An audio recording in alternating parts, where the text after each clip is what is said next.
Hello and welcome back to another update where I cover the latest developments throughout the front line in the Russo-Ukrainian war. It is your host Weep Union, and in this one there are massive changes to the front line as we see the Russians have advanced both in the Kursk region on the western flank of the Ukraine Kursk incursion.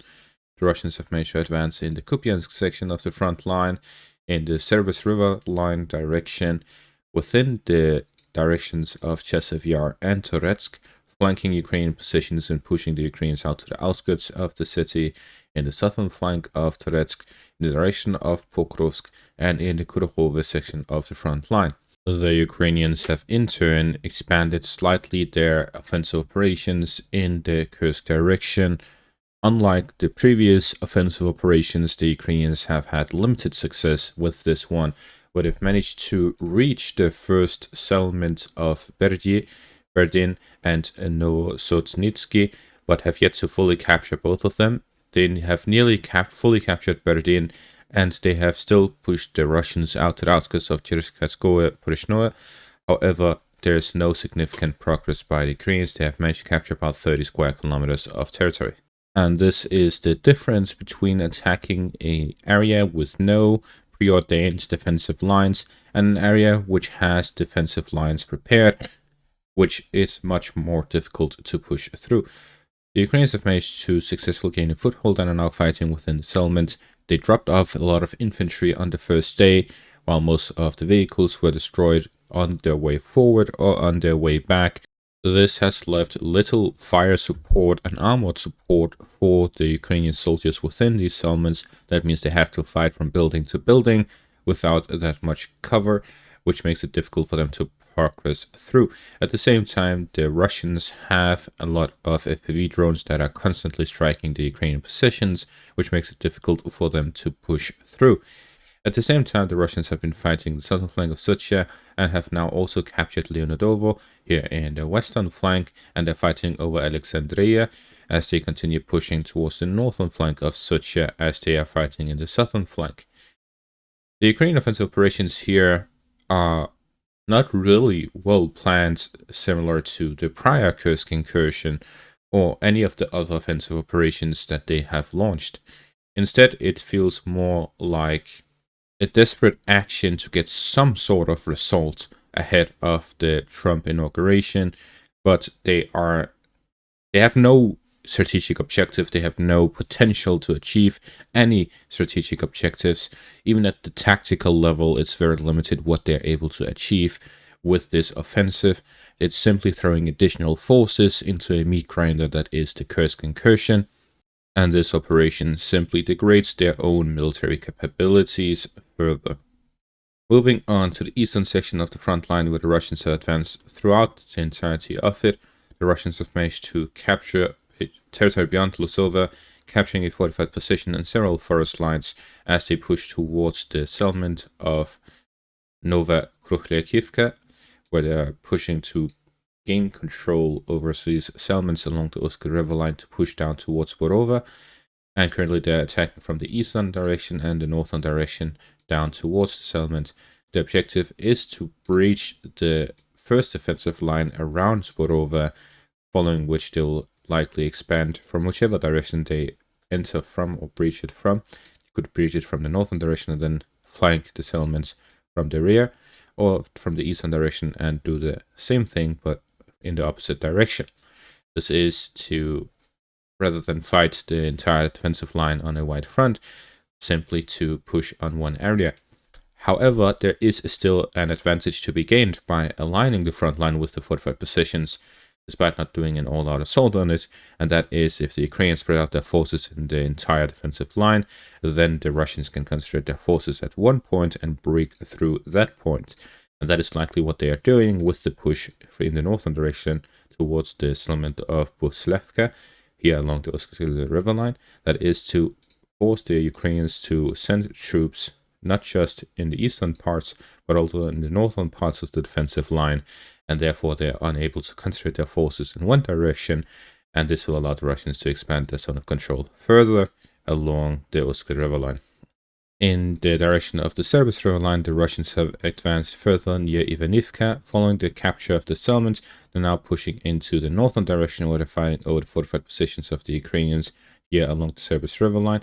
As they continue pushing in the direction of Novolyubivka along the Kursk River line, they already have a foothold across near Makiivka, and this could be an objective to flank the Ukrainian defensive line from the rear, bypassing the fortified positions by launching a pincer maneuver from Makiivka in the north and Ivanivka in the south. This will allow the Russians to move along the first line of defense here near the Serbs River line, make a proper foothold across the river line, a bridgehead across, and this will allow the Russians to launch further offensive operations here on the western bank of the Serbs River line, potentially to connect the northern assault along the Kursk River line with the southern assault along the Serbs River line and create a wider front against Liman. The Ukrainians are currently focusing all of their fire near Liman in this small choke point here near Toretsk. If the Russians are able to align the front line in the northern direction with Liman, the front line will expand by an additional 2 points. This would mean that they would have 300% of the current front line to take care of, and that makes it much more difficult for the Ukrainians to defend the city and the general area. Moving down to the Chasiv Yar direction, the Russian forces have flanked the industrial area and the apartment complex area from the northern direction, but have managed to capture this choke point here to the west of it, and are now fighting in the northern outskirts of the apartment complex area. With their positions to the eastern parts as well, the Russians may look to encircle the Ukrainian forces within the industrial area and the apartment complex area from the eastern and western directions with this recent push, and to gain full control over the apartment complex area and the industrial zone, which will allow the Russians to concentrate their own forces within the city and capture the city. As I previously mentioned, the fight over the industrial area, the battle over the industrial area, would determine whether the Russians would quickly capture Chasiv Yar or whether it would be significantly delayed based on who comes out on top. The Ukrainians managed to push the Russians out of the industrial area, and this has delayed the fight over Chasiv Yar by an additional month, as we see the results of. The fact that the Russians had to flank the entire northern direction, gain control over half of the northern district, just to flank the industrial zone, shows exactly how much the Russians had to change their plans to adapt to the situation due to the Ukrainian counterattack. These are the sort of counterattacks that have significant effect with limited resources spent, unlike the Kursk incursion. In the Toretsk direction, there are numerous advances by the Russians, exactly 5 separate advances. The Russians have advanced in the northern parts into flank Krymsky from the western direction. The Ukrainian source Deep State map actually claims that the Russians are already fighting at the outskirts of Dashne, including that in a gray zone. As we see with their map here, the southern parts of Dashne is in the unknown territory, which means that Deep State map themselves don't know the situation in the area. They claim multiple areas as unknown that are confirmed to be under Russian control based on geolocated footage that they themselves have seen. As we see here, several areas with geolocated footage, and it's simply painted as the gray zone. Therefore, sometimes the gray zone is simply that the Russians have advanced that far, so they paint it as a gray zone rather than Russian control. And other times it is actually a gray zone. I can't determine which is which, but based on this, we can say that the Russians at least have some sort of presence within Dashne in the northern parts. At the same time, the Russians have advanced west of Krymsky, flanking the industrial area from the western direction, together with their recent push from the eastern direction, looking to squeeze the Ukrainians all into the industrial area from the surrounding areas around Krymsky and into the industrial area before pushing them out of the city, which would leave them exposed out in the open fields, which means that the Ukrainians will likely put a last stand within the industrial area rather than be pushed out, as it would be exposed to Russian artillery and FPV drone fire. The Russians have also managed to advance towards the industrial area in the northwestern outskirts of Toretsk and have fought into the northwestern outskirts near the fortified areas in the western direction of Toretsk. At the same time, the Russians have gained full control over the southern district of Toretsk and have fought further towards Sherbenivka, reaching the southern outskirts of the settlement. The Russians have made significant progress in the direction of Toretsk, now controlling about 90% of the city, controlling an additional 10% from just 5 days ago, and this shows that the Ukrainian hold of Toretsk will likely end this month.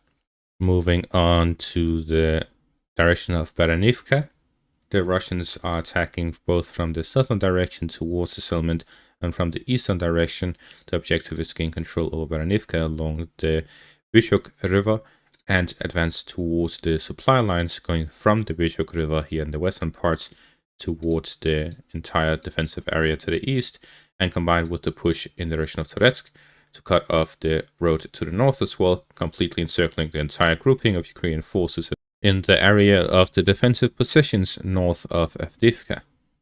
The Russians are also advancing south of Pokrovsk, where they've managed to push towards the northwestern flank of Pishane, attempting to cut off the supplies going in and out of the settlement, gain full control of that, and move towards the outskirts of Svirove along the railways, as well as towards the southern outskirts of Pokrovsk. At the same time, the Russians have advanced further within Zelene as well, where they're pushing along the Solonye river line to gain full control over Zelene and the first line of defense, and again push further into the southern outskirts of Pokrovsk. In the direction of Kurakhove, the Russians have managed to push in the direction of Rusliv as they continue their offensive operations towards that settlement in the western parts of Kurakhove direction. The Russian objective here is to push towards the settlements in the southern road near Konstantinopel, Rusliv, and Ulakli, and in the northern roads towards Andreevka as the Russian offensive operations continue. The Russians continue their offensive towards Velika Novosilka, the west of Kurakhove, and Pokrovsk in the southern parts of the Donetsk region. In the northern parts, they look to gain full control over the defensive areas north of Avdiivka, the city of Toretsk, and Chasiv Yar, and at the same time, they also fight over the Liman direction and the Oskar River line in the northern parts, all of it in relation to gaining full control over the Donetsk region here in the eastern section of the front line, as the Ukrainian side continues to pour a lot of important resources and manpower into the Kursk incursion, which is a big mistake. And that's going to be all for this update. Thank you for watching. Make sure to leave a like, subscribe, check out my Patreon and YouTube membership for additional content. Thank you for watching and have a great day.